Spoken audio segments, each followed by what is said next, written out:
Excellent. So, oh, we have gone live, by the way. Oh, cool. Beautiful good morning or evening, depending on where you are. Uh, do you have anything special to talk about? Because I've got some articles that we could go through, unless you have something. Let's go through the articles. Yeah, Excellent. I mean, they're all pretty old, but it's gardening, so of course. old is relative.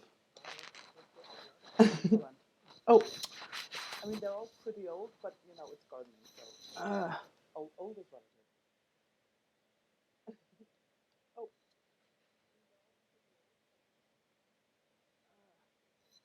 I'm getting like 15 different kinds of echo, and I don't know where it's coming from. I'm getting like 15 different kinds of echo, and I don't know where it's coming from. It's still happening. What is going on? Oh, okay, there's it. There it is. Sorry about that. There we go. Sorry. So, window capture on. There we are. Uh, this one is called "Radical Plots: The Politics of Gardening." It's from 2011, so it's from this decade, which totally counts. Yeah, yeah, Um, yeah. And the subtitle is "Gardens can captivate, relax, and delight, but they also have been a setting of political statements and bloody protests. George Mackay argues that we must dig beneath the flower beds to see the turf worth instead." This is going to be pretty pun heavy. Yeah, yeah, except turf grows on top of. You know what? I'm not It, even gonna. it, it, it doesn't quite work, but No, he tried. exactly. Gardening is suburban, is a leisure activity and a TV makeover opportunity. Its origins are religious or spiritual: Garden of Eden, military, the clipped lawn, the haha, and the defensive ditches. I found out what a haha is now. It's actually pretty cool. Wait a second.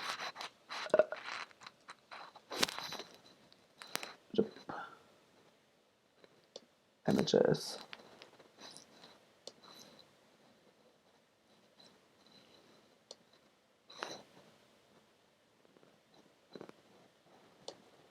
Like, it's basically a ditch in front of a wall. So like you can keep the Yeah, animals out and keep the people out, and that is really cool. And I learned something new. God, where is the article now? yeah. There. Aristocratic or monarchical, the stately home, the Royal Horticultural Society. It's practical, hands-on, common sense thing to do, and Britons do it a lot. For millions of us, gardening is a regular pleasure, but there is an alternative route through history and across landscape, away from practice and into ideas that explores the link between, say, propagation and propaganda, or pomegranate and the hand grenade. Okay. Just think of the words of the radical gardener Ian Hamilton Finlay from his contumacious green space called Little Sparta in the Scottish lowlands. Certain gardens are described as retreats when they are really attacks. But how can a garden be an attack, a flower a critique, a trowel an agent of social change? The writing in this is a bit, oh, good God. Yeah, it's a little bit over the top, but Like the, I'm yeah. I can follow it, but it's a little thicker than it needs to be. It's a little bit more floral. Yeah, Notions of utopia, of community, of activism, of progressive social change, of peace, of environmentalism, of identity politics are practically worked through the garden, and floriculture and in floriculture and through what art historian Paul Goch has called planting as a form of protest. I really wish he'd give some examples. yeah. They're not. Maybe it's deeper in the article. Yeah. Oh, wait a second. Your video has gone away. Just a second. There we are. Okay. Okay. It's got you back. So, planting as a form of protest. But not all. Some are sobering or frightening or within the territory of the political radical. There have been and continue to be social experiments that invert our positive expectations of the human exchange that occurs in the green open space of a garden. There are fascist gardens, For the Nazis, the land and the planting were pivotal to their ideology. The notorious herb garden at Dachau concentration camp, run on the biodynamic principles of Rudolf Steiner, which are favored by many senior Nazis. And the SS village at Auschwitz, as recalled by Primo Levi, with the domestic normality of houses, gardens, children, and pets, and the garden path paved with human bones. Oh my god. Add. There are also contemporary troubles. The British National Party, for example, has a campaign website entitled Land and People. Not such a distant echo to the title of Nazi blood and soil doctrine. Land and People say the choice between allocating for locals, utilize as allotments, and for development, building to house migrants. They say a no-brainer. Only British nationalists will put the engine of immigration in reverse and, in so doing so, save our countryside. They really need to show how that's an either-or choice. Yeah. The BNP has also argued for the planting of Old English varieties of apple trees as part of a campaign to preserve the pure and rustic national culture. In spite of being neither English nor nationalist, I have planted lost local heritage apple tree in my Lancashire garden. I have done that too. It wasn't an apple tree, but it was like a sedum. It was. It doesn't fruit as much as the Brandley, bought end of season at B&Q for £5. That's probably explaining why it was lost, yeah. But nonetheless, we can say that the discourse of horticultural purity and nativism, and even more so the native versus invasive species, maps uncomfortably on the politics of extreme nationalism and xenophobia. It's so weird because, like, the language is so the same. Of like, you talk about the native and invasive, and because like no one ever talks about like potatoes as invasive, but there's like large swaths of land that are just like potato fields, but no one ever exactly. calls them invasive. Exactly, and it's interesting to me. We described invasive species. I don't know what this definition is, though, Yeah. because if we look at any type of like factory farming, Yeah. that's invading the landscape to put Yeah. this massive overgrown farm on it. Yeah. So is that are those is like corn a colonial species then? Does it come from colonize? I don't know. Yeah. It's interesting language for sure. Oh god, yeah. And it's also like it just so fits with the invasive species are like like it just sounds aggressive, and sort of like all the native species are like these like fragile flowers that need protecting, and like the invasive species are like sort of aggressive and take over, and it just so maps onto like the white genocide rhetoric. It's really creepy. Well, yeah, I mean it can be meant to map onto that. I guess the language just helps. I do understand concern about gardening and certain plant varieties that will spread very rapidly and take over a garden. Yeah. That's why we pull weeds from gardens. Yeah. But I don't really believe in extending that to talking about invasive species at all. Yeah. Right. Any notions of countercultural politics? I agree they probably don't call them countercultural. So why do you use it twice? That's a tantric term. Why did you do that? I know. I'm going to use a word that I say nobody uses, but sure. The gardeners may have imagined were in their earthly practice and pleasure have a rich... Sorry, I'm going to start that sentence again. Any notions of horticultural politics that gardeners may have imagined were in their earthly practice and pleasure have rich and challenging traditions, a significance, a trajectory of energy and import that makes them a matter of for our future. Why, as writer gardener Jamaica Kincaid, must people insist that a garden is a place of rest and repose, a place to forget the cares of the world, a place in which to distance yourself from the painful responsibility of being a human being? Why couldn't she have written that article? She seems pretty good. Yeah, much more eloquent. Absolutely. I'm going to assume Jamaica is a female name just because it ends in an A. I have actually no idea. Yeah, I think it's a pretty safe bet. Yeah. Jamaica, the Kincaid and other writers like Goch Martin Hoyles and Kenneth Hapland have helped shape our own understanding of the gardens as a place that actually confronts and addresses the chaos of the world. Heplin's defined gardens, making gardens in wartime in particular, a study of gardens that most in the a study of gardens in the most unlikely of wartime settings, such as planted by troops in First World War trenches or in Jewish ghettos. That sounds so interesting. Shit. Hmm. With a stunning set of archive images from military and Holocaust museums, made me completely rethink what might be definable as a garden. I'm just gonna make a quick Google image search if there's anything.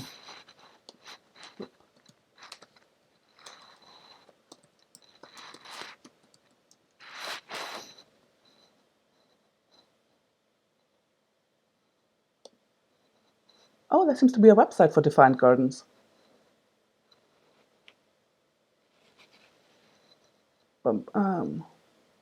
Mm.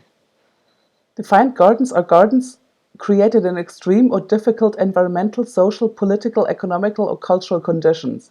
These gardens represent adaptations to challenging circumstances, but they can also be viewed from other dimensions as sites of assertion and affirmation.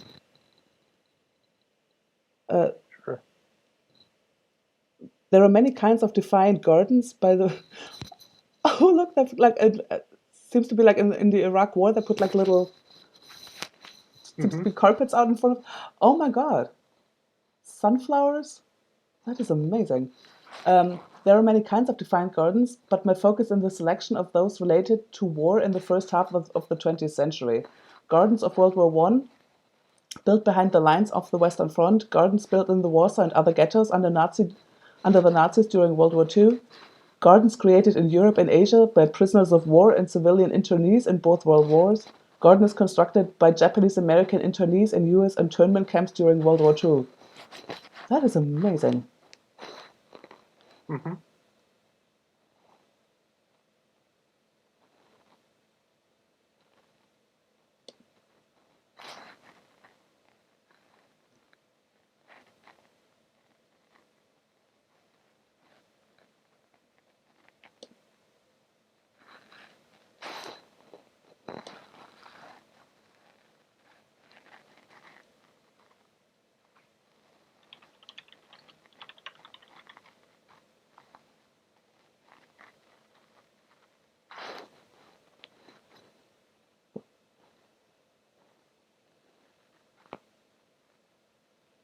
Yeah, it's very interesting indeed.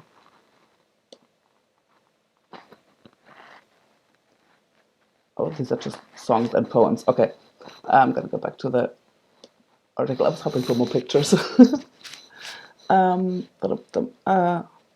This isn't a poem. Oh yeah, he's talking about the defined gardens. This isn't a forced juxtaposition of plant and ideology. Think only of the English radical writer William Cobbett, who declared in 1819 that if I sowed, planted, and dealt in seeds, whatever I did had first in view the destruction of infamous tyrants. Yeah, I like Wow, that. that is I amazing. like that quite a lot. Uh, or the early 20th century revolutionary playwright Bertolt Brecht, who observed with startling accusatory power that famines do not occur, they are organized by the grain trade. Yeah. Or the Peace Pledge Union's white anti-war poppy, or the 1960s hippie placing a flower down the barrel of a National Guardman's rifle, or the female. That to call placing a flower down the barrel of a gun gardening is a little bit of a stretch. No, but you have to garden to get the flowers, so it totally counts. Sure. Yeah, we'll go with that. Or the female Colombian activist speaking recently to Western buyers on behalf of the 40,000 women working in the pesticide Colombian flower industry. Behind every beautiful flower is a death. Flowers grow beautiful while women wither away. I wish they had given her name. I'm just gonna. Colombian flower industry. Oop.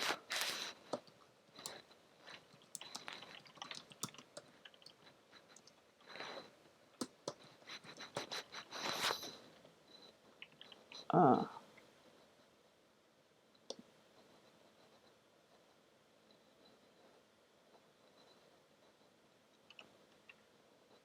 Hmm.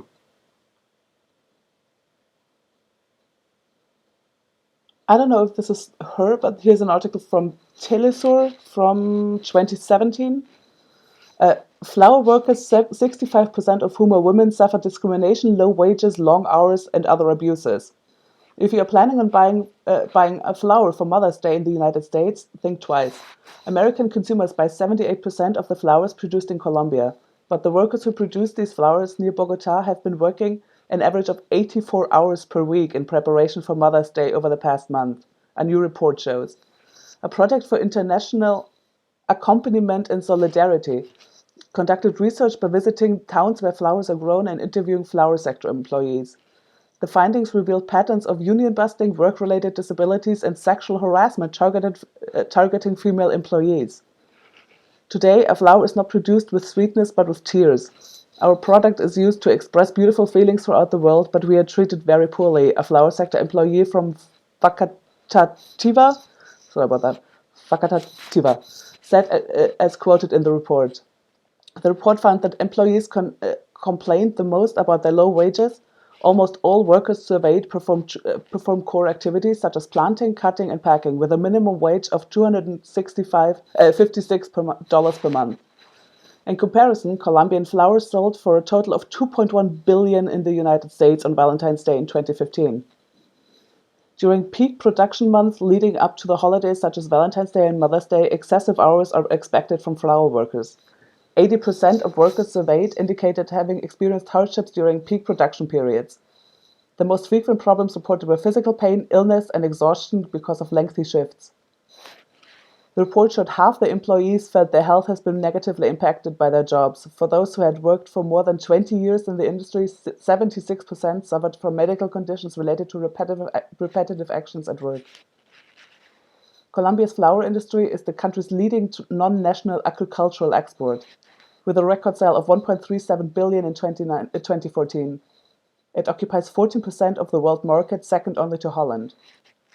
With about 65% of its workers are women, the flower industry is often promoted as being a leading source of employment for women, but unequal gender representation in leadership positions and pay scales calls into question the industry's commitment to its women workers. God, I had no idea. Yeah, that's and I looked around a little bit. I couldn't find any other references to that quote. Yeah. Interesting. I mean, it makes sense. We know that like any instance of factory farming, even if it's factory farming for like an aesthetic flower, is terrible for laborers and for the environment. Yeah. So I'm not too surprised by that. Yeah.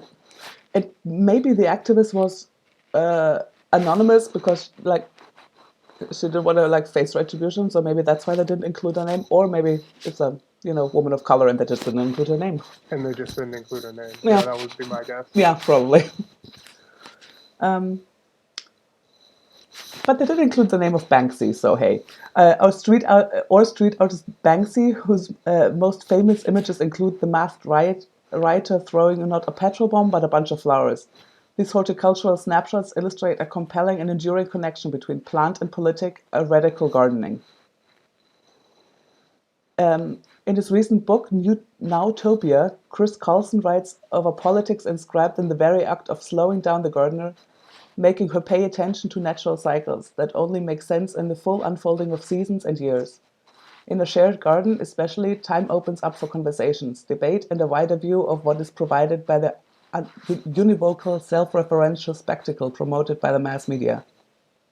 Okay, that last sentence was unnecessary. Yep.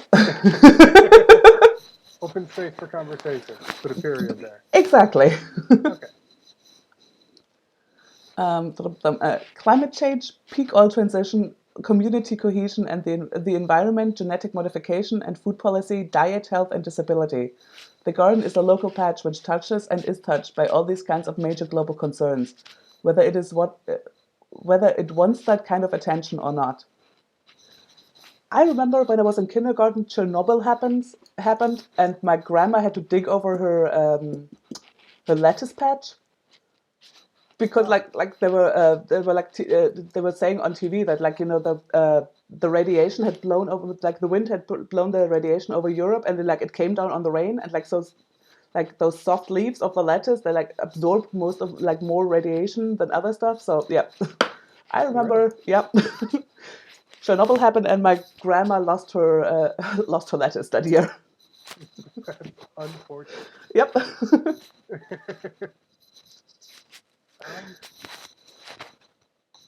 Man, this article is very heavy. Yeah. It's like I kind of want to spiral off into 20 different directions. yeah, yeah. We've talked about a lot, or they've talked about a lot so Yeah. far. Yeah. Can we just read it to the end and then go back to stuff that interest us? Sure. Okay. Goodbye. Unless you've got an immediate thing, then we're gonna go after that. Kind of attention right now. In a sparkling collection of autonomous essays from a decade ago called Avant Gardening, I'm gonna have so many garden books to buy. Jesus. Peter Lomborn Wilson comments wryly that cultivate your own garden sounds a lot like a hot radical rhetoric. Growing a garden has become, at least potentially, an act of resistance, but it is not simply a gesture of refusal. It is not simply a gesture of refusal. It is a positive act.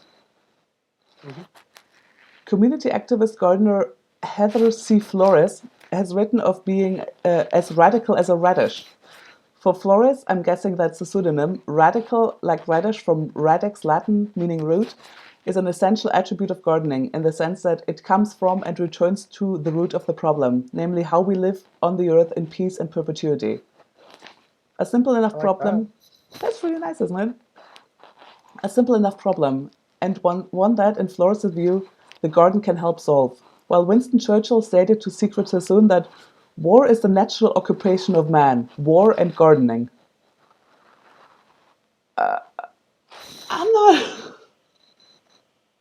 I'm not sure why that quote is in this article. Yeah.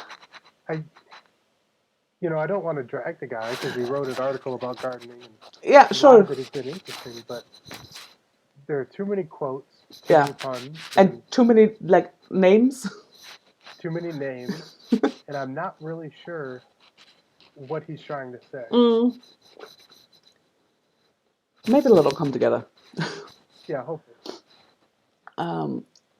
Rather than what Helpland calls the anti-garden of the war-ravaged landscape, I'm fascinated by the C&D influenced peace garden in the type produced by left-wing local authorities and public parks in the 1980s, many of which are still around in some form. You could make a standard peace garden in a public park with a modest pagoda, some peace roses, maples, cherry trees for spring blossom, and one or two small pine trees clipped in cloud shapes. This cluster of plants and structures signified a political statement of anti-nuclearism, bringing a piece of Japan to the British park as a gesture of solidarity and memorialization. Right. A peace garden has a pagoda, I guess, for sitting down and meeting and talking. Yeah, exactly. Yeah. Some peace roses. I mean, there's the word peace in there. I'm not getting the maples and cherry trees for Japan. The cherry blossoms. Oh yeah, yeah. Yeah, that's the thing. I don't know about the maples, to be honest. Yeah. With you. I don't know why that's maybe there. Canada. Who knows? I don't know. And I guess one or two small pine trees clipped in cloud shapes is then probably atomic bomb, representation of a mushroom cloud. We have talked about 6 different kinds of gardens. Yeah. Not even halfway through this article. Okay. I mean, hey. They're throwing a lot at us. They're throwing a lot at us, and it's buried in a lot of really dense language and a lot of quotes. Yeah. I'm gonna have to Google some vocabulary.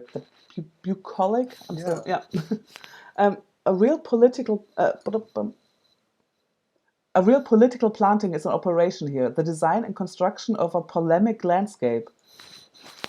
Perhaps with Fukushima we will revisit and refreshen up some of our remaining peace and anti-nuclear gardens. Polemic landscape, okay.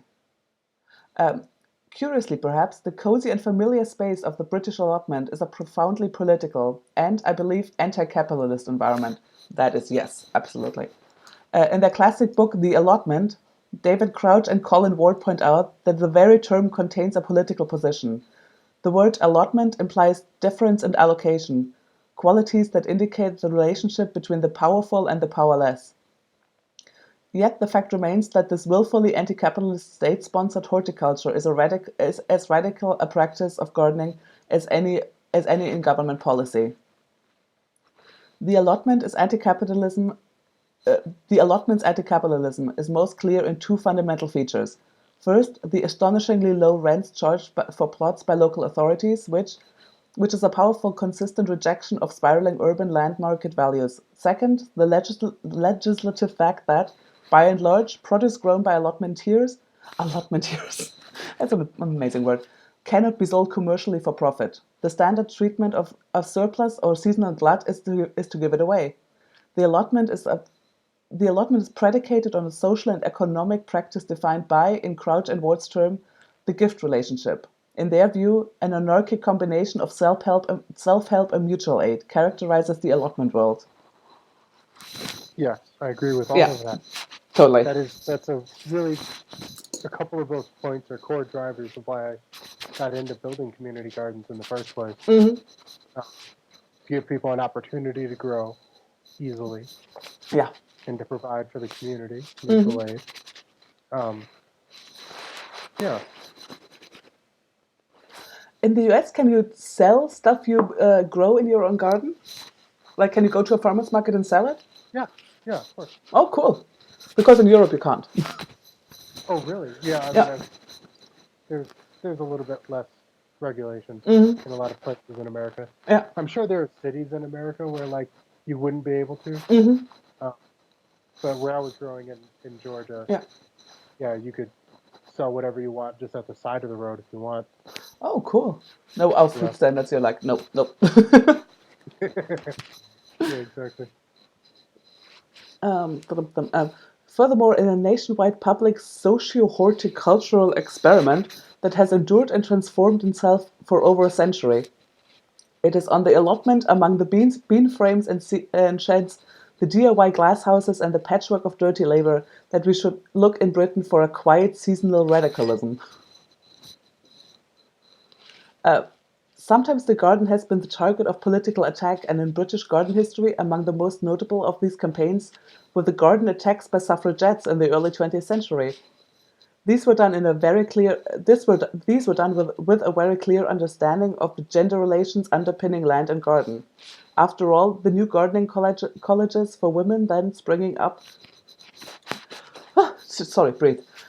After all, the new gardening colleges for women then springing up were teaching other, or perhaps the very same, suffragettes careers in horticulture.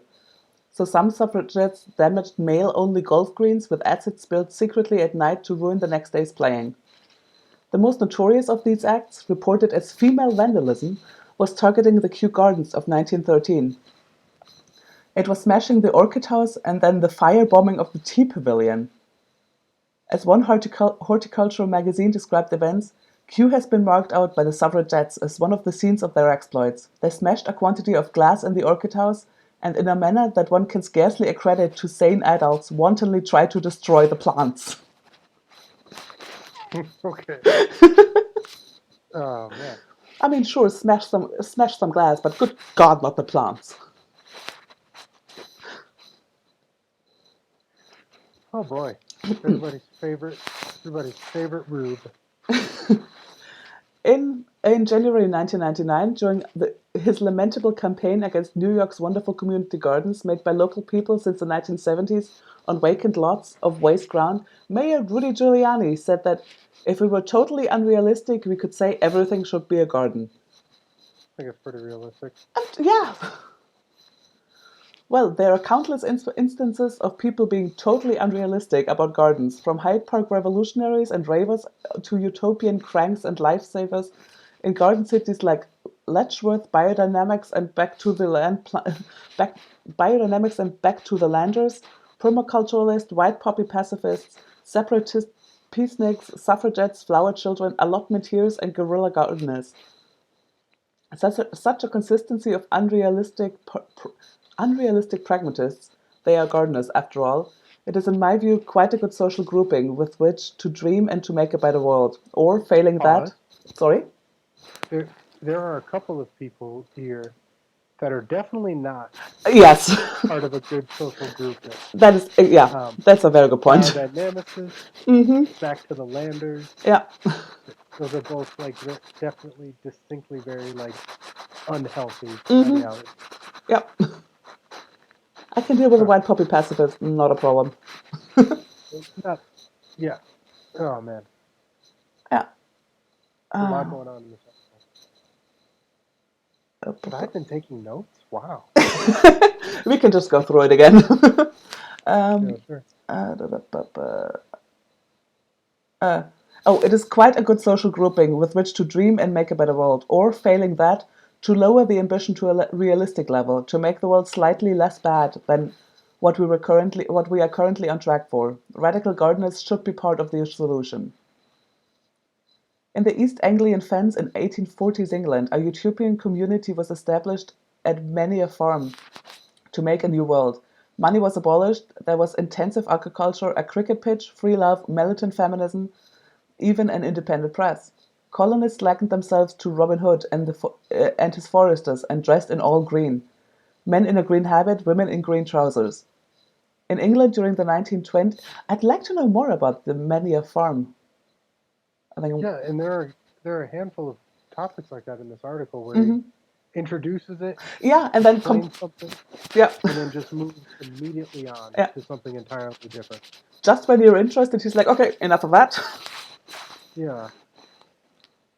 In England during the 1920s and 30s, a curious uniformed youth organization was one of several established. The Kindred of the Kibble Kift was a non-militaristic alternative to the Boy Scouts movement, whose most significant achievement would be its offshoot, the Woodcraft folk.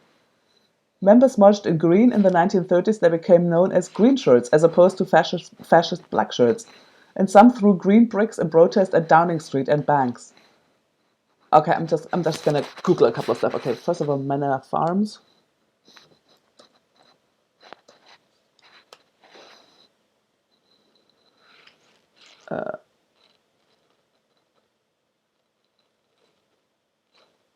Oh, it's an actual working farm today, apparently. Okay, that's not gonna. Oh, really?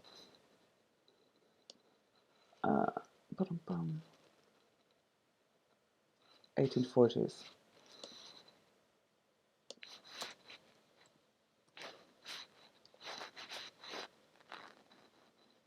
The colony at many a fen.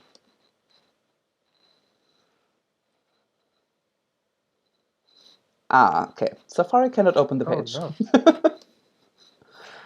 Right, let's just try the Kindred of the Kibble Kift.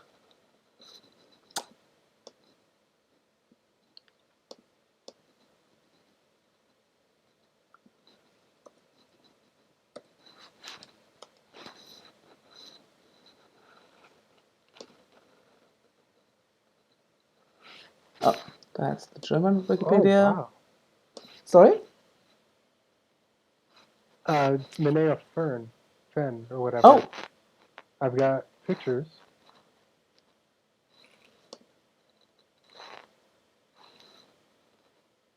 Oh. Yeah. You can see, like, they have a land survey report. Yeah.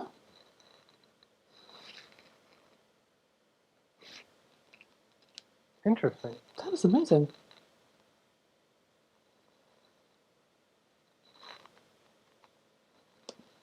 And it seems to be quite a big operation.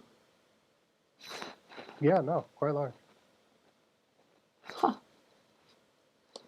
Yeah. Right. The Kindred of the Kibble Kift was a camping, hiking, and handicraft group with ambitions to bring world peace.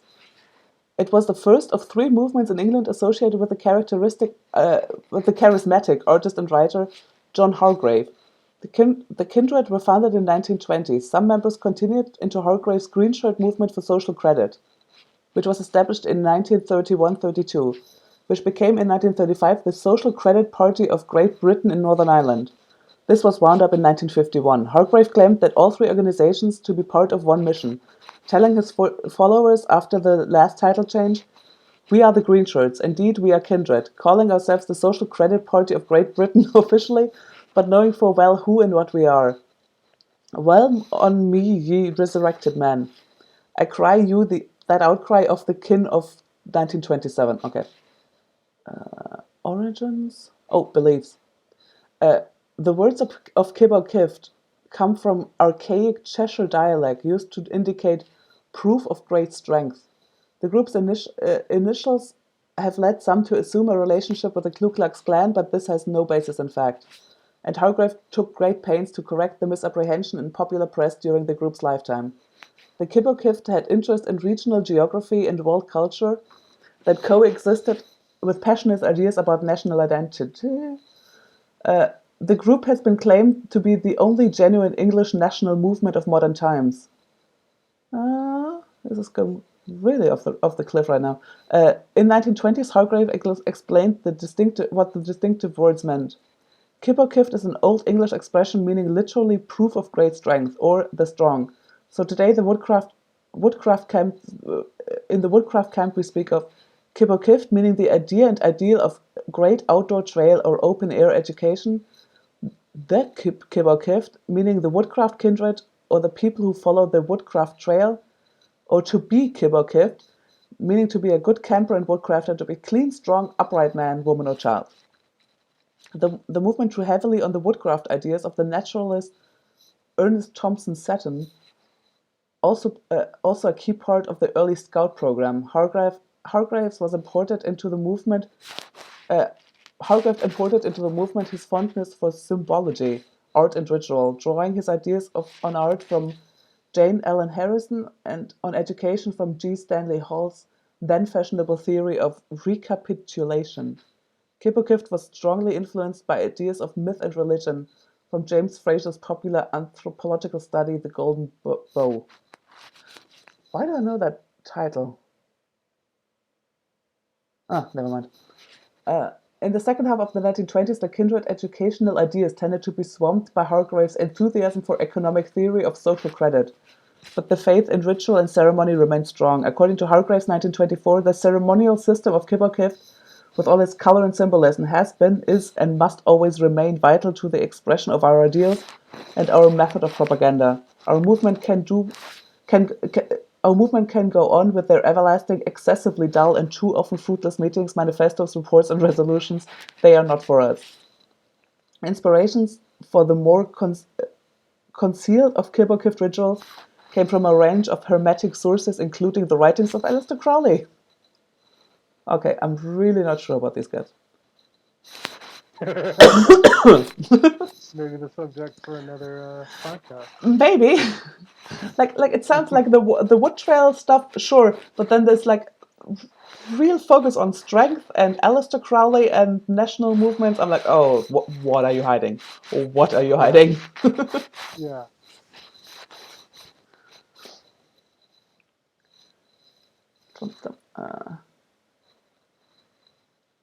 Okay, back to the radical plots.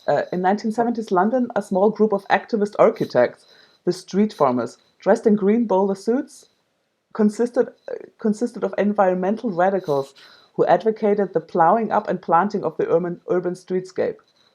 In today's green bloc of radical protesters constitute the environmentally centered part of the global anti-capitalist movement at demonstrations. Right, I'm just going to read that again. I think I skipped some words. In 1970s, a small group of activist architects, the Street Farmers, dressed in green boiler suits, a small group of activist architects consisted of environmental radicals who advocated the plowing up and planting up of the urban landscape. And today's green bloc of radical protesters constitute the environmental center part of a global anti-capitalist movement of demonstrations. Okay. Crossing centuries Each of these movements, if it's not too grand a term for some, dressed in a shock of green clothing, a semiotic marker of some combination of romantic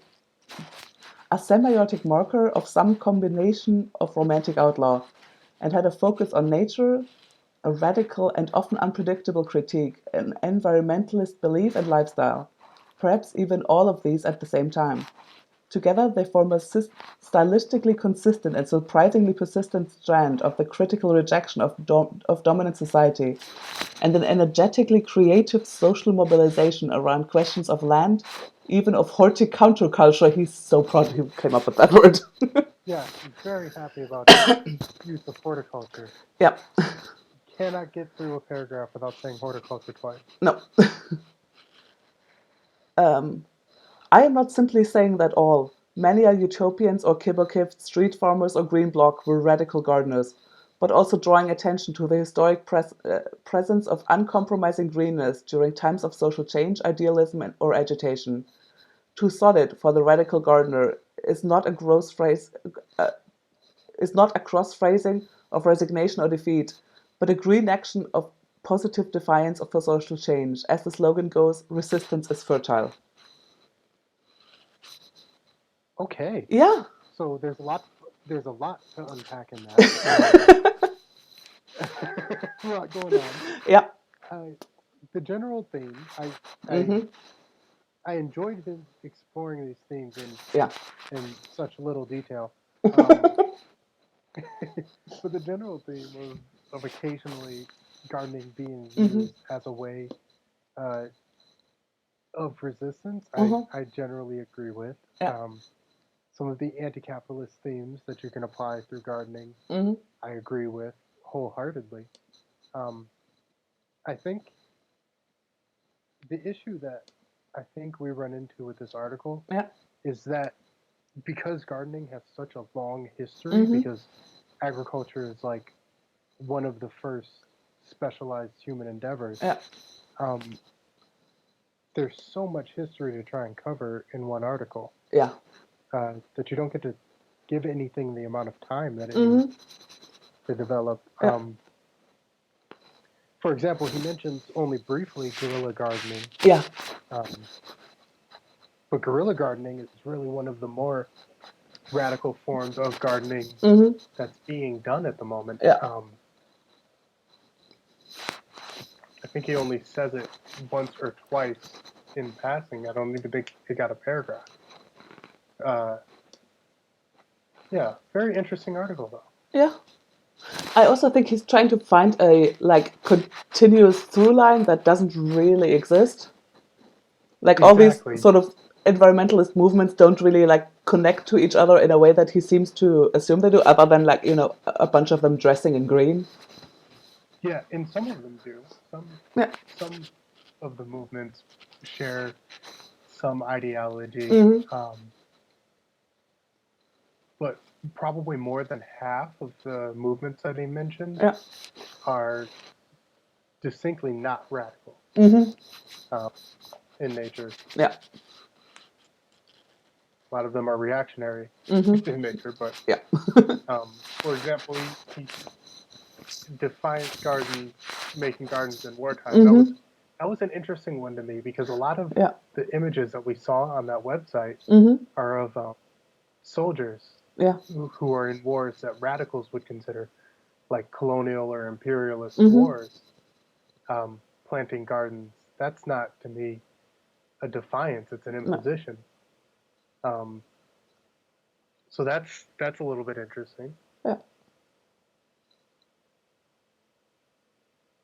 Yeah, I don't know. The bit about peace gardens is, I mean, it's certainly interesting, and learning about peace gardens would be fun. Yeah. But I don't think that you can call that a radical garden as much as just a garden. Yeah. Also, it was done by local authorities, so it was literally like the government making them. So it's not like that's not really radical. That's just putting some plants in your exactly in your neighborhood. I mean, it's probably not a bad use of space, reminding people that, war is bad. Totally for that, Yeah, but it's not radical. yeah, exactly. Um, I'm getting echo now. Where did that Oh, come from? oh God, did I turn something on? No, I'm watching your screen. Oh, okay. um, yeah, I like to talk of allotment Mm-hmm. gardening. That's Yeah. There are certainly radical applications of Mm-hmm. community garden. Yeah. Um, I'm not. I don't know. There was just so much going on. Yeah. But then, looking towards the bottom, sort of when Mm-hmm. it explained about the author a little bit, it does Yeah. seem like this is a piece that's meant to like summarize an entire book. Um, Oh. Oh yeah. Yeah. yeah, so there was a lot that he wanted to, Yeah. I'm guessing, get you hooked on to go buy the book for him to expand on. So I do kind of understand that. Yeah. Um, So if any of the many, many things I mentioned interest you, here's something for 1169. That's not so bad. yeah,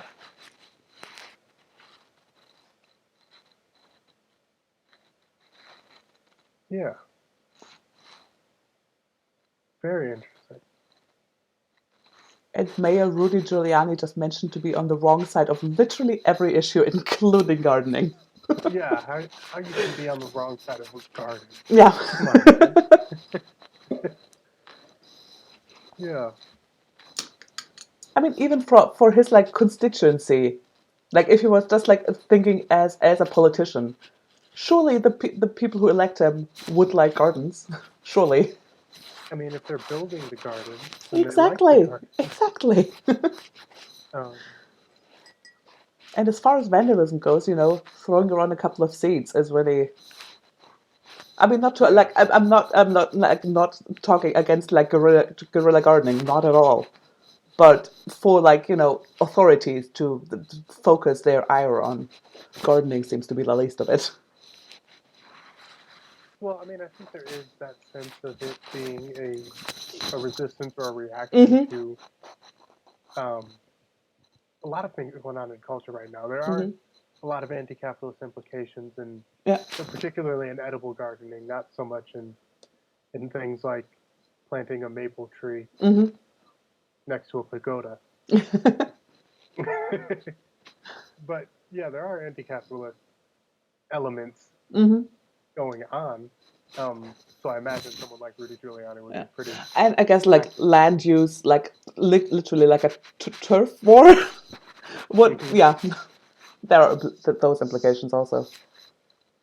Like who gets to use the land and for what purpose? Hmm. I had no idea that the suffragettes like attacked Kew Garden and Yeah, and I'm not. firebombing. I mean, that's Jesus Christ. That's so violent. It's amazing. I love that. Yeah, yeah. The suffrage movement Mm, got a lot more violent than people yeah. like to acknowledge. Um, I think it's a product of sort of our current society's Hmm. emphasis on nonviolent protest as Yeah. the only legitimate vehicle for Hmm. change. That they tend to ignore that every legitimate change that has happened has come with some sort of violent Yeah. protest Yeah. attached. And you Um, and you sort of mhm, you hear about the violence that's done like to themselves, like they throw mhm, themselves in front of horses, or they like go on a hunger strike, stuff that they do to mhm. themselves, that's upheld as like a good thing. But Yeah, violence done to others, well, to actually not even others, there was literally a building. yeah. Um, And I'm launching my just for tractor to Twitch, destroy just plants. just for Twitch purposes, I'd like to point out I'm not pro violence. I mean, I'm pro violence. You're gonna get us so cancelled. And it's over.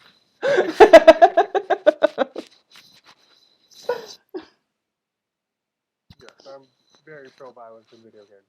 Oh, Um, excellent. Um, so Project Firebomb. Oop.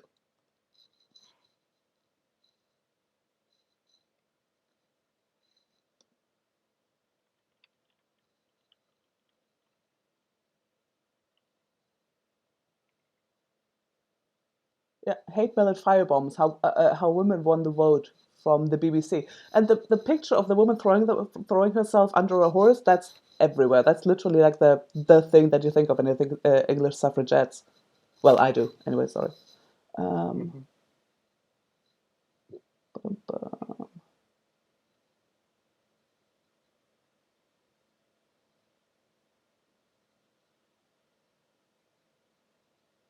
Yeah, they burnt it all the way to the ground. That's impressive. wow. Oh. um,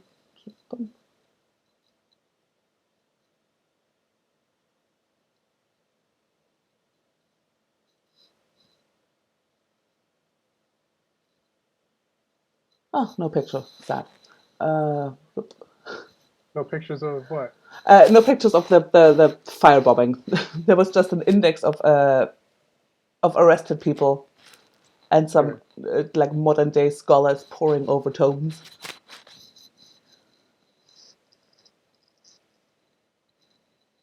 How about that one there? Oh, oh wow! Oh my God! Yeah, they burned it completely to the ground. That's pretty rare. Um, But the plants. yeah. Apparently, the in 1912, the Mm-hmm. garden had 3.8 million visitors. So the Wow. gardens were targeted because they were high profile and they wanted Mm-hmm. to draw attention to the movement. Yeah.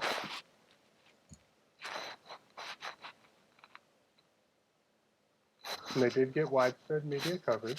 One would imagine. Yeah. The news even reached Puerto Rico. As Why did I put up Puerto Rico? yeah, good question. Um,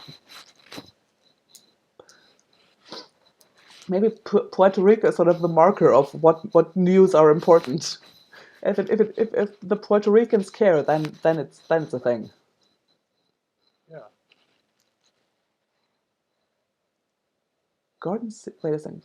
From heartbreak revolutionaries to utopian cranks and savers in garden cities like Letchworth.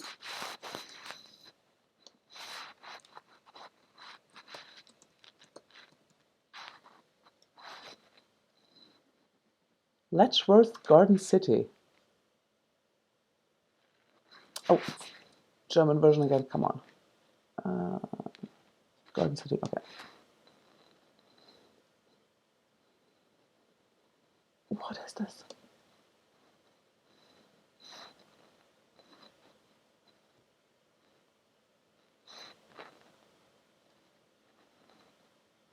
Letchworth Garden City Heritage Foundation CEO Graham Fisher blogs about progress with the foundation's three-year strategy and the importance of Hertfordshire's local industry strategy for the community.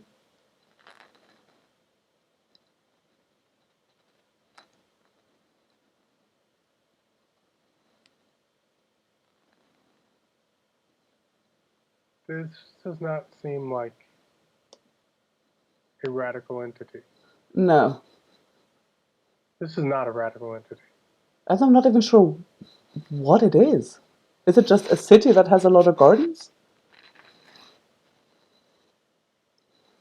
Yeah. First Garden City Limited began construction in 1903. The company appointed architects Barry Parker and Raymond Unwin to design a master plan for the new community. Oh, so it's just like a planned community. Central to the Mm-hmm. company's ethos was a commitment to repatriate all profits back to the estate. That's nice.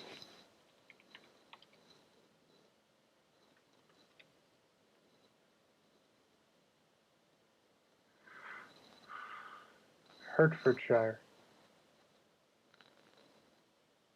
Today, the foundation works to maintain and enhance the world's first garden city, managing our local property portfolio to generate income, which we then invest back into the community and landscape of Letchworth Garden City. This, like, theoretically, this could be really cool, but in like, from the way the website looks, it's kind of not.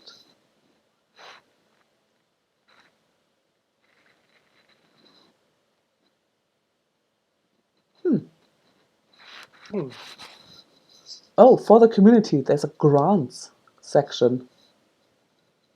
Apparently, 50% of its funding is spent on administrative overhead. Oh, wow. That's salaries. Mm-hmm. So that's interesting. Our 6 grant programs aimed at benefiting Letchworth residents are linked to our charitable objectives of heritage and environment, recreation and leisure, education and learning, and health and well-being. That's a lot of N's. If you're a local or national organization, community, voluntary group, or individual looking to make a difference, one could be for you. Each of our programs is explained in more detail below, blah, blah.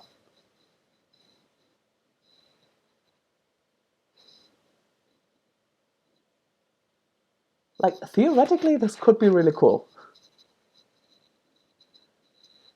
But it's like, it's just a city, and it's run as a business, I believe, from what it sounds like. Yeah.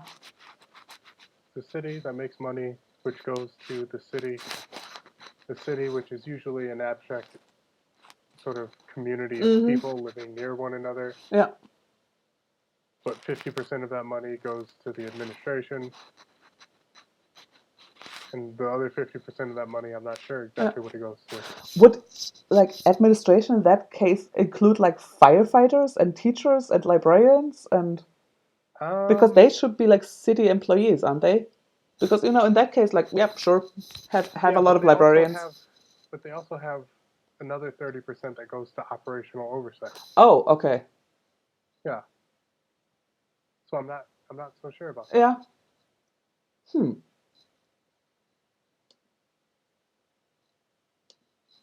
Could have been cool, isn't.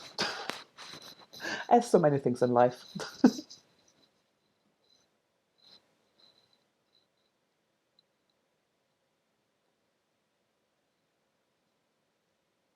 Oh, he mentioned in the garden article separatist peaceniks as one of the people who are like into. Wait a second.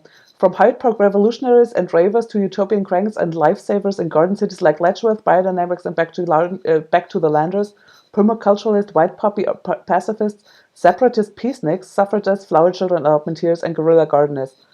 Sure. So yeah, separatist peaceniks. What do they have to do with gardening? I thought peaceniks were like wore black berets and listened to bad jazz. Yes. Yeah. Yep. I had no idea that there was like some of them garden, so we put them in their list of radicals. Ah, okay. But, yeah, it wasn't like a particularly gardening movement. I also don't. I don't know. Maybe I'm misinformed, but I don't consider peaceniks to be like particularly political. No, yeah, they're a pretty political movement. Oh, okay. Yeah, moderately. It was. I mean, they're anti-war. Yeah. Okay. Which is, it's a political stance, but I don't know that it quite qualifies one as like a left-wing radical. I misspelled peace. Let's just check how that is spelled. Okay.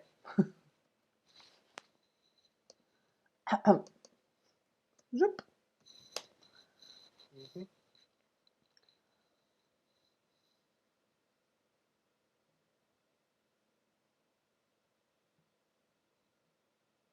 Huh. Peaceniks seem to be a thing in India. Huh. Oh, it's also a word in Hindi? That's interesting.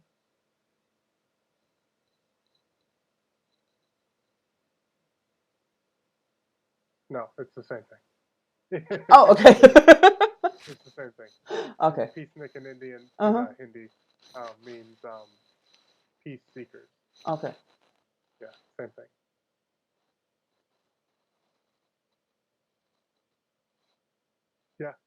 a person who opposes war. Oh, okay. Yeah. I don't see anything particularly separatist about it.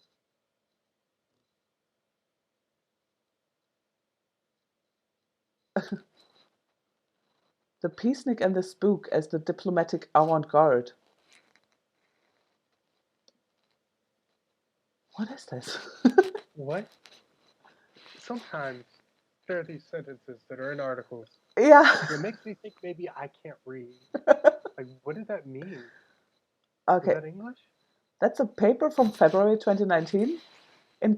Abstract is in conflicts between the state and non-state actors, such as a paramilitary or terrorist organization. When no official diplomatic relations or recognition exists, there is a need for actors who can serve as a diplomatic avant-garde. Oh, okay, so avant-garde isn't like literally first to go.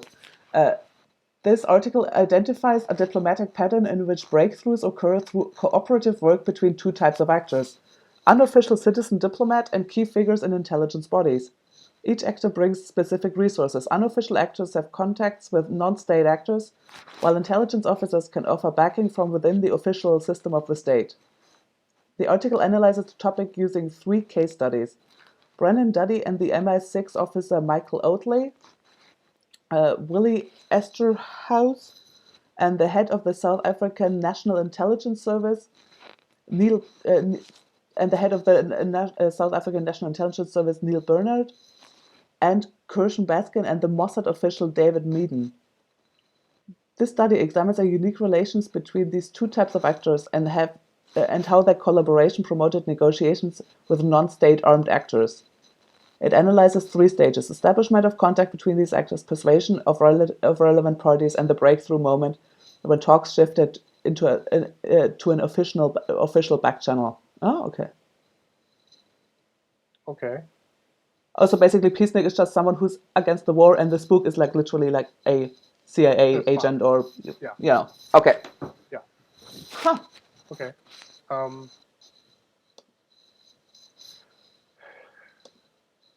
Okay.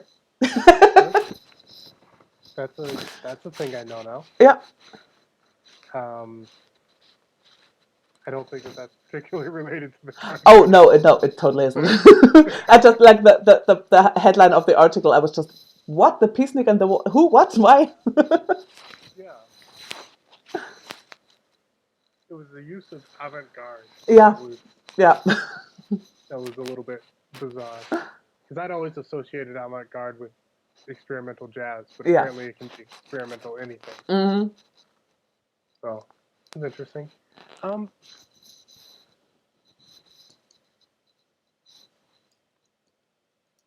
East Anglian Fens.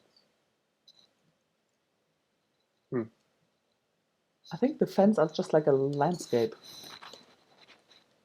Yeah, it only lasted the farm there. Mm-hmm. Only last a couple of years. Oh no, but it was huge. Yeah, no, it collapsed because it was in part a socialist experiment. And, Okay. Yeah. But for a dedicated socialist, contributing to the community effort is very important. Yeah. To the other half of the people who were there, they thought it would be an easier lifestyle and an escape from having to put in any type of work or labor. And that's never really the socialist experiment. So the socialists weren't able to carry the expenses of the capitalists who were there to be lazy. Yeah. And also being socialists, they weren't really well accepted by the community around them. Oh, okay. So they couldn't find a market for anything that they produced. Yeah. Even though anything that they produced and then sold to market would have been a commodity, and then they couldn't have been socialists. So that's a whole different issue. Yeah, they weren't able to keep it up for that. Apparently, in the article that I read, the community just a year, I think, after the collapse of the farm, started up a new industrialization project that would have then employed all of those socialists and capitalists and given them enough money to continue the project. Oh wow. If it just made it to the next year. Ah, so close. Oh.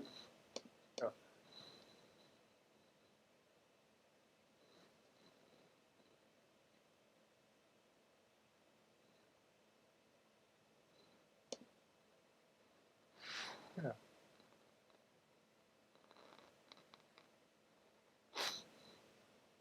I don't know. I wish I caught more in that article. I wish there was more meat in it Yeah. to dissect.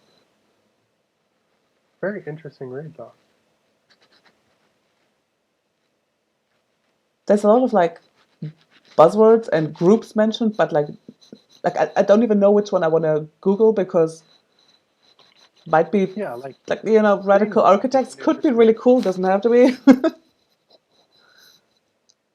Yeah, the green block is like an interesting statement. I'm not sure what he's referring to The what? specifically. The green block. He says it in his article a couple Oh, of times, I think it's or at least once. with I heard of them in like the context of like anti-coal protests. Green bloc is basically black bloc, but for environmental issues. So you've got the Antifa black bloc, and then you've got the green bloc, that people who are like willing to engage physically. See, but that's not what I found. Oh, okay. Yeah, which is why I was a little bit confused by his use of green block. Okay. What I found green block are like specific neighborhoods that take Like a green like block. Oh, okay. like a block of Uh neighborhoods. huh. Yeah, like a green block. Um, let me try and find an example project. So, well, I guess maybe it's because I'm in the Americas. Well, it's great to see Oh, the huge sorry. turnout here today in London for the. This is from Oh, the Green Party of England and Wales. Green Bloc at the end austerity now march. So apparently their Green Bloc is just like the people from the Green Party. oh, England is weird, Yeah. yeah.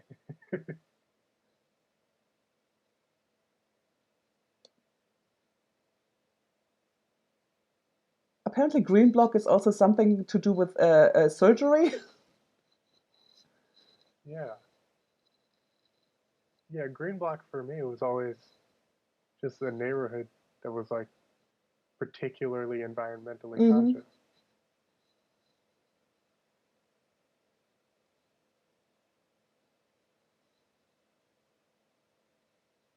Oh, here's a video from the Green Bloc in Vancouver. Oh,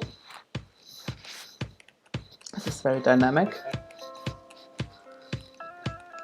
Project Green Block is a 3-year community project that aims to mobilize residents of this neighborhood right here, this block, into a block, BLOC, of people who are taking action to address climate change. Yeah.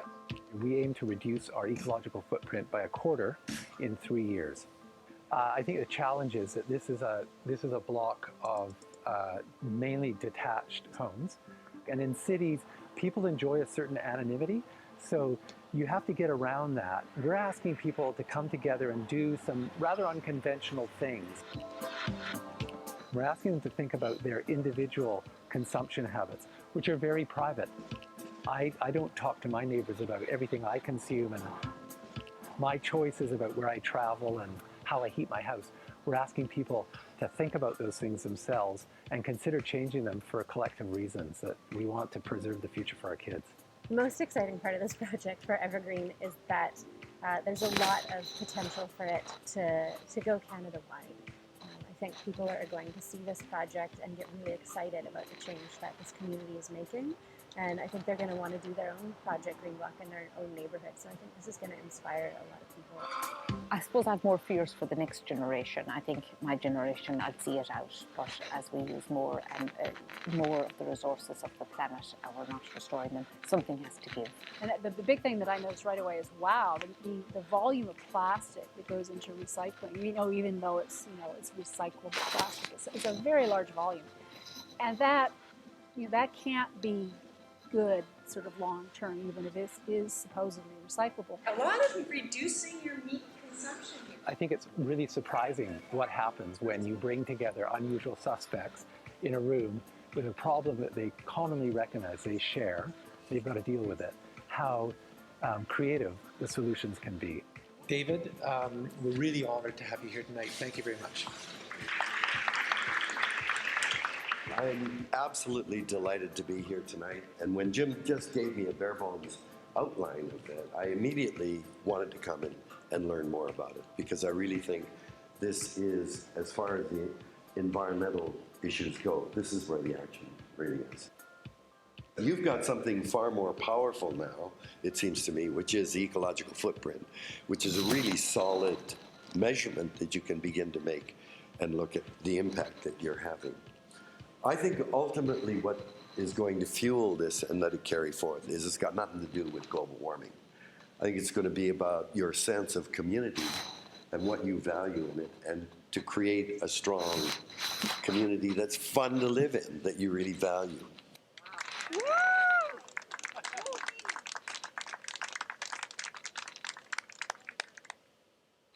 Yeah, so when I think about green block, and this is why this came up in my mind in this article, is it seems like a pretty radical use of gardening specifically. I don't know that like wearing green shirts and going to a parade, I would really count as like a radical gardening activity. But this sort of, there is an element of attempting to become sort of an environmental like vanguard. The idea being that you inspire the community around you, or you start this project of becoming, localized gardening, internal consumption, a lot of recycling, and that should then naturally spread to the community around you. That's a pretty exciting concept, and it's something that I'd like to pursue. I don't know. I guess that individual project I might have a couple of disagreements with. Like it's got nothing to do with global warming. Well, I think honestly, in trying to inspire people to garden, we probably should mention global warming a little bit. I mean, especially because global warming has such an impact on gardening. So yeah, like it impacts us. And then the fact that we're not currently gardening and making sustainable, like localized food sources is sort of really damaging the environment and causing global warming. So I feel like, sort of as a direct answer to global warming, planting your own food in your own backyard is probably a significant part of the solution. Should probably have been mentioned. I don't know. I don't know that you gain anything in your initiative by specifically excluding talking about global warming. I mean, it might just be because like you personally cannot like do anything about global warming, so it's really like paralyzing in a way. So if you just like focus on gardening and like making those and like sensitizing people, then maybe there's like something they can, actively they can go out and dig in the dirt and actually do something. It feels good, but I think it's important to give people that perspective that like our personal consumptive choices are not going to actually impact the environment at large.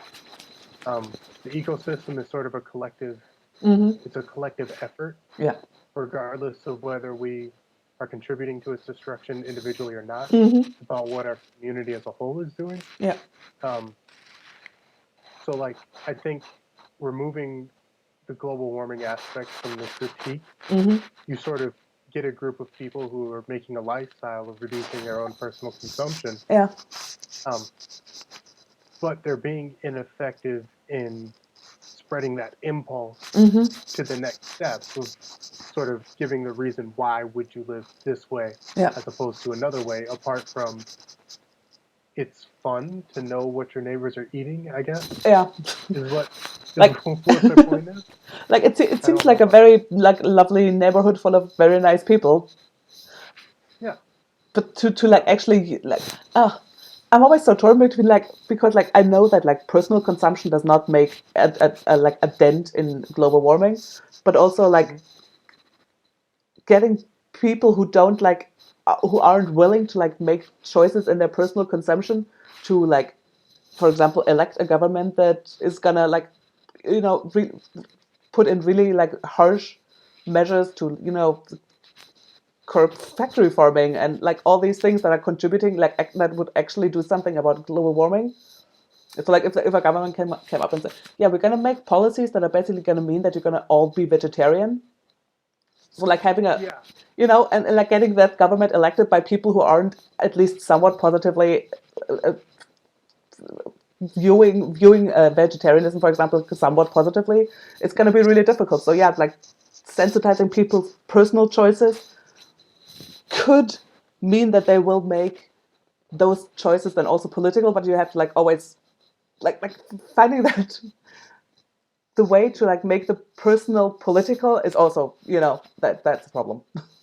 And I'm yeah. not entirely And sure how to or whether it's yeah. easier working backwards for us who are Mm-hmm. already environmentalists or Yeah, on the yeah. left Mm-hmm. to make the political then personal. Okay, We yeah, have yeah, these yeah. understandings That is about true. the Yeah. implications of consumption and factory Mm-hmm. farming. So then it's easy for us to then step back and say, okay, well then obviously we don't eat meat. Mm-hmm. But to me, it's harder to get someone to the conclusion of don't eat meat Mm-hmm. first and then explain to them why you wouldn't want to eat meat. Oh yeah, yeah, Right? yeah. So like in that way, it feels to me like you're trying to get people to jump to Mm-hmm. it can be fulfilling to live in this different way Yeah, without explaining why it's absolutely necessary yeah, that we yeah. live in a different way. Mm-hmm. And I think that's my main issue with all of these initiatives that we see Mm-hmm. that are environmental initiatives, but Yeah. they start with personal Mm-hmm. consumptive measures. That and the fact that to a large degree, asking people to adjust Mm-hmm. their personal consumption Yeah. to try and combat Mm-hmm. the consequences of the actions of a few handfuls of corporations Yeah, yeah, or wealthy people yeah, seems like victim blaming to me. yeah. And it's also a bit like But I'm already doing so much. I gave up meat.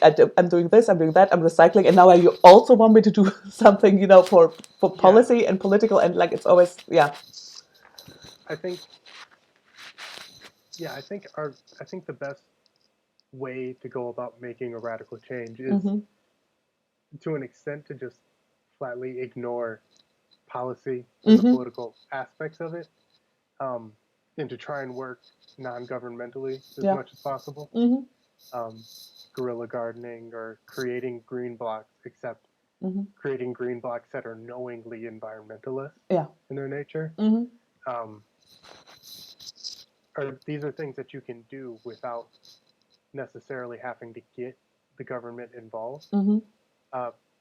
But they have to be done explicitly with that environmentalist, that anti-capitalist message, Mm-hmm. in order for them to spread an Yeah. environmentalist or anti-capitalist message. Mm-hmm. That's sort of what makes them radical as opposed to liberal Yeah. initiatives. But that's why I was a little bit confused when Mm-hmm. he has, green block in there with biodynamicists in there with, Generally, any list that includes biodynamicists, I'm gonna be a little bit. yeah, any list where you put biodynamicists in Even the a list thing. of words starting with B. No.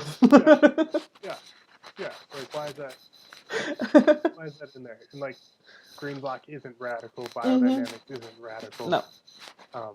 There are radical gardening movements, and he did list some of them, but it seemed like a happy accident. Yeah. Flower children, I'm not sure that I count that as radical gardening. No. I mean, even white poppy pacifists, I believe, are just pacifists whose emblem is a white poppy. Yeah, 100%. Yep. Yeah. Letchworth, That's not a radical Mm-mm. experiment. That is a No. for-profit business Yeah. that just so happens to be a town center around gardening. Mm-hmm. That is a plantation. Oh shit. That's what that is. Oh my god. Yeah. That's a plantation, except with a slightly better distribution of wealth. Yeah. Back to the landers. That's. Yeah. I mean, technically, there are like some anti-civ radicals who want to destroy the entire culture and tear down the cities. Mm-hmm. But that's not. I wouldn't really consider that among the other No. radicals. Yeah. Allotmenteers. The more I read this list, the more I only see 3 Yeah. genuinely radical movements. Yeah. Allotmenteers. Why would you? Did he invent that word? I that a believe real it's up word? there with horti counterculture. Or is that an actual word? I can't.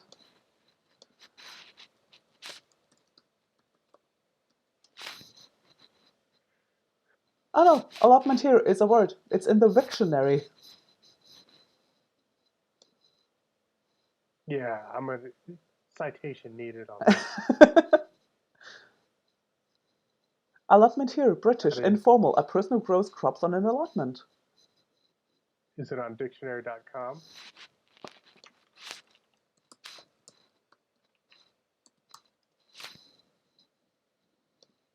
Ooh.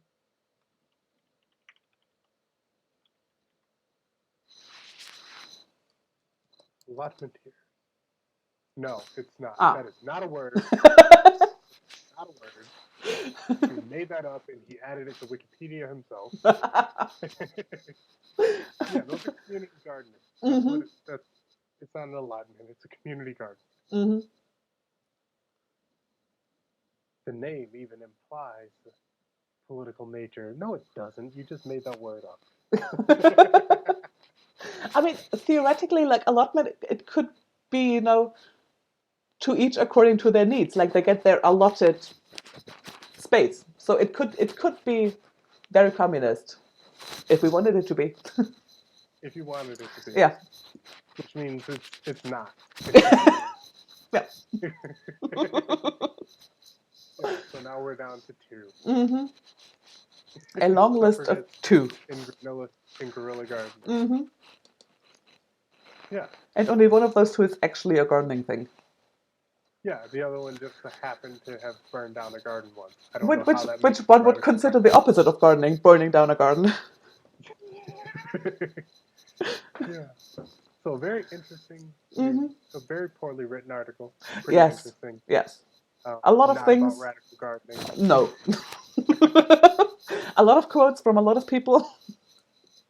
Yeah, it's weird. He just sort of loosely associates anything Yeah. that's vaguely lefty sounding as like being radical. Mm-hmm. To me, radicals are like. I mean, he's got Churchill in there. And then Churchill quotes present, yeah. Yeah. Like you become a radical and then you throw a Molotov cocktail. Like you don't. Yeah. You don't become a radical and now you're wearing a green shirt at a Green Party march. They're liberals in England too, right? Oh yeah. Yeah. I believe they're called Gardenistas, after the Guardian newspaper. That's great. Okay, this article was a lot. Yeah, there was a lot. There's a lot. And the more we look back at it, there was a lot that didn't need to be in there. No. Like this. Well, from his list, this really should have been an article about like guerrilla gardeners. Mm-hmm. And then there was a lot of fluff around it. Guerrilla gardeners and maybe a couple of. Oh yeah, the Meaden farm, or what was it called? I can't even remember now. Medea's. Yeah, Medean? Yeah. Manea. Manea. Yeah. Yep. Yeah, that was a good one. Mm-hmm. Today's green block of radical protesters. Yeah. I swear the UK Green Party is not radical. Oh God, no! They are very neoliberal. Yeah. I believe, yeah. Unless they've really changed in the recent years, they are neoliberal. Jonathan Bartley.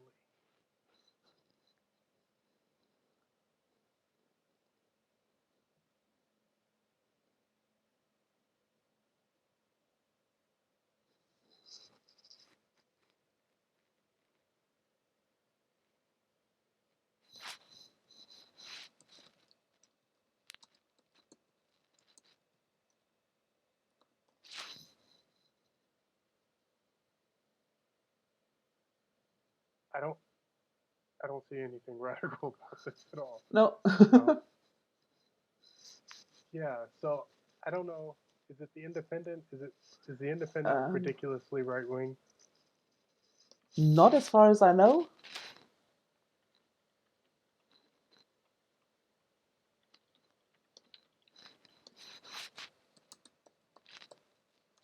Media bias factcheck.com. Oh. What do they say? They say they're left center. Oh, okay.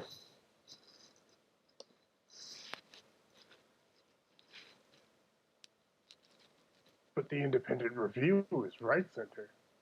Oh. I don't know.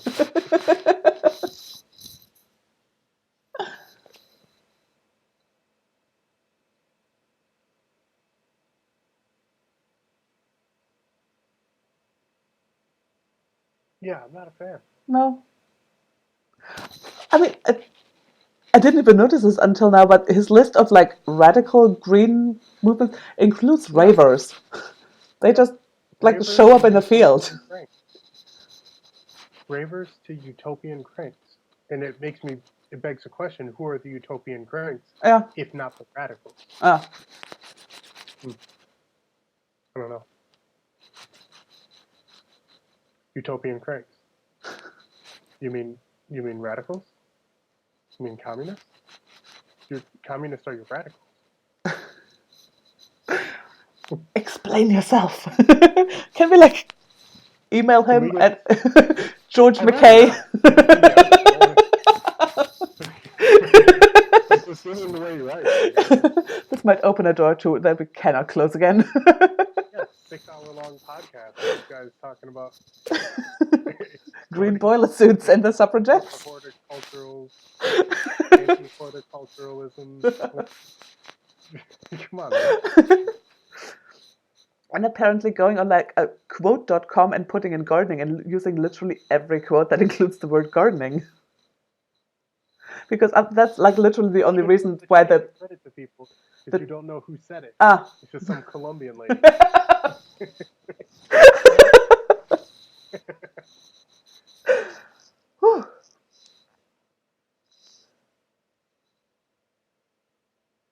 Okay. And I'm not 100% sure that radical is a radish. I don't think. I don't think. Yeah. He like made that into like a deeper pun than I think it was. I don't think she translated that to Latin first. He did that.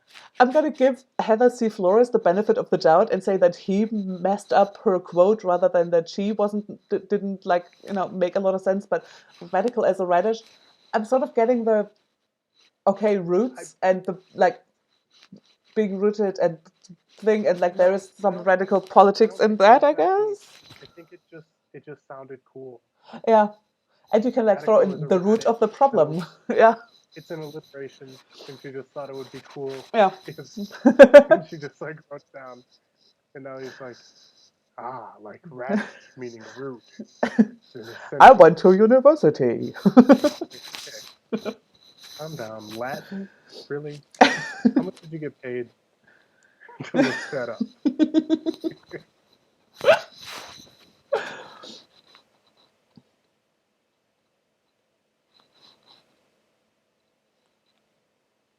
Also, I mean, cultivate your own garden sounds like hot radical rhetoric. Not really. That sounds like a hang in there, kitty poster. Yeah, I mean, theoretically, like all of these things could be interpreted as radical, but also no. Yeah. Yeah. And like, there is a potentiality for gardening to become an act of resistance. Yeah. But like, it has to be done very deliberately as an act of resistance. Like you have to make it that. So when he said about the allotmenteers, that word he made up, when he said that it gives you the opportunity to strike up a conversation and then through that conversation apply a radical rhetoric. Yeah. That's true. That's very true. But it doesn't start as that. Yeah. You can start a community garden and then use that as an opportunity to strike up a conversation about how crushed quartz in a goat's horn will bring you closer to the spiritual pure master. Like, it's sort of, it's a blank slate. It's an opportunity, but it's not radical inherently. Yeah. Because I find most conversations that strike up in a garden are about the weather. Yeah, usually. Usually. No, is it going to rain soon? Yeah, it's probably going to rain today, so I don't know if you need to water that. Oh, well, I'm just going to give it a try. Okay, well, those are tomatoes. You might want to hold off. They aren't going to respond well to being overwatered. Oh, really? I've Yeah, got good drainage. It's not going to be a problem. So. Yeah, that's a conversation. Yeah, that's a gardening conversation that I've had about 500 times.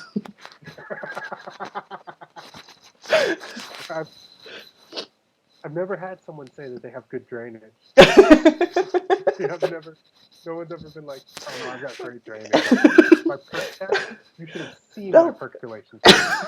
No, but that's like that's the get out of jail free card out of like any gardening conversation. Just no, my drainage is fantastic. So it doesn't matter like how much you of any like how much you water, what plants you put there, whatever. The drainage is great. That's like the get out of jail free card, and nobody has anything to say about that. So ha. What are you trying to grow? A cactus? How's your drainage?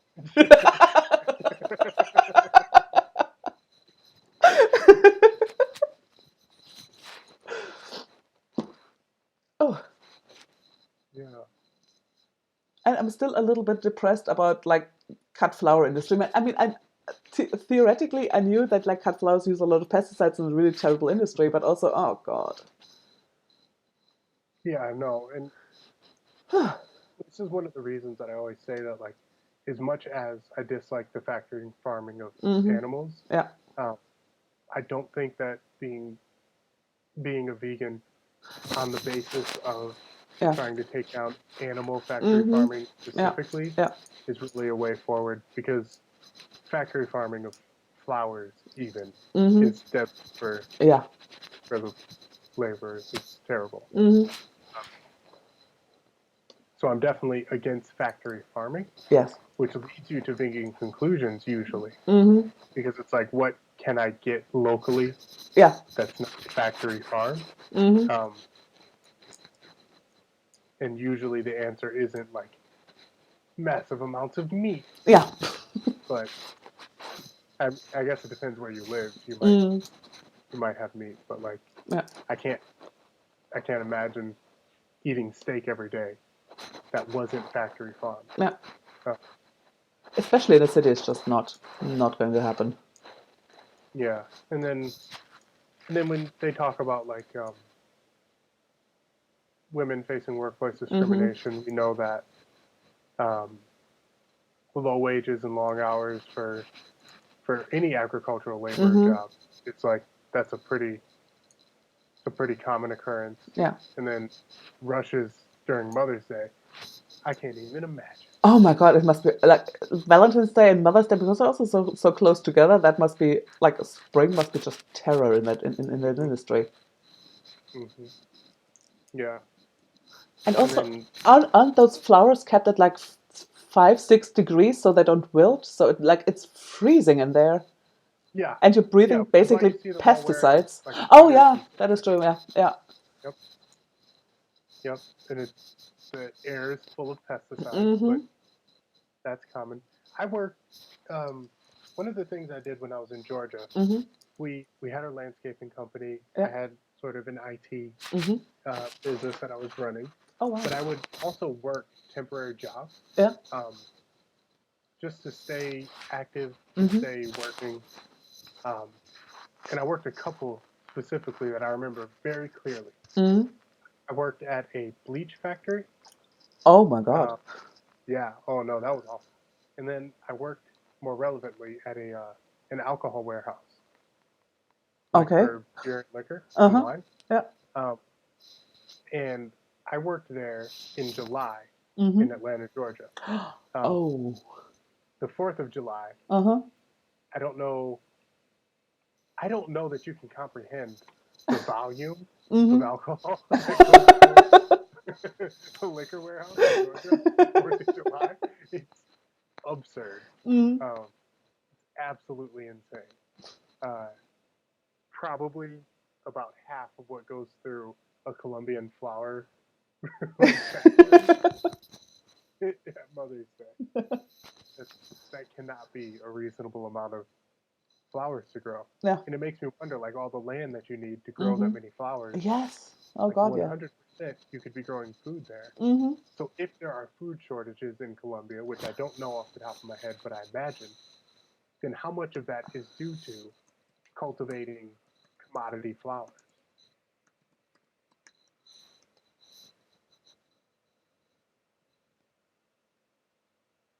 Yep. 2018 article, food insecurity in Colombia. So, yep. Oh, Venezuela offers to send food aid to Colombia. Yeah, this is like a literal thing. Yeah. Oh my God. Yeah. Yeah, it makes perfect sense. Yep. Just for like roses on Mother's Day, that is horrifying. Roses on Mother's Day that are being shipped north for consumption by Americans. Yeah. Yeah. Yeah, that makes perfect sense.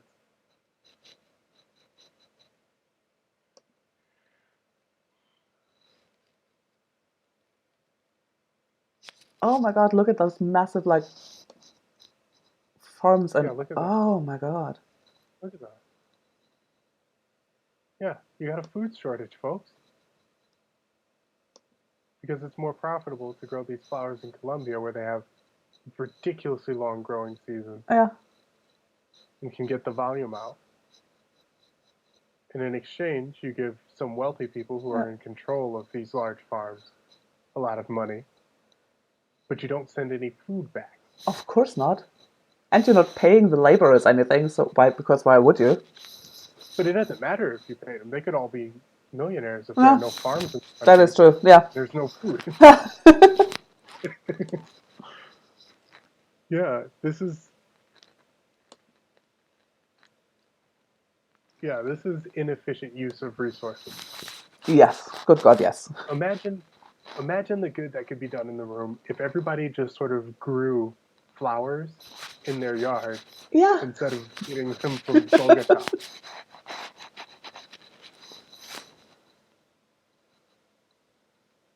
Yeah, that's disastrous.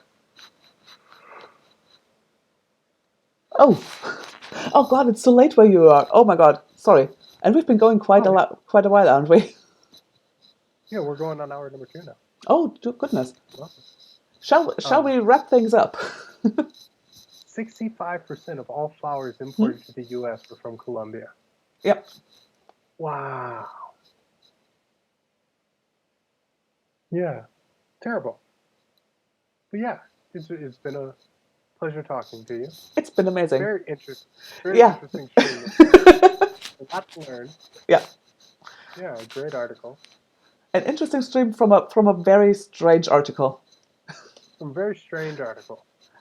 But he's pinged out in a lot of interesting directions, so actually I can't really hold it against him. I can't hold it against him. He's definitely incredibly wrong, but he touched on enough stuff that was interesting. He mentioned a lot of words. He said many words. Yes. He used many words. He made up a few of them. Several were fake. Avant gardening. Mm-hmm. Yeah. Cool. Horticultural. Yeah, that's what it was. Not counter horticultural. That would be like those suffragettes.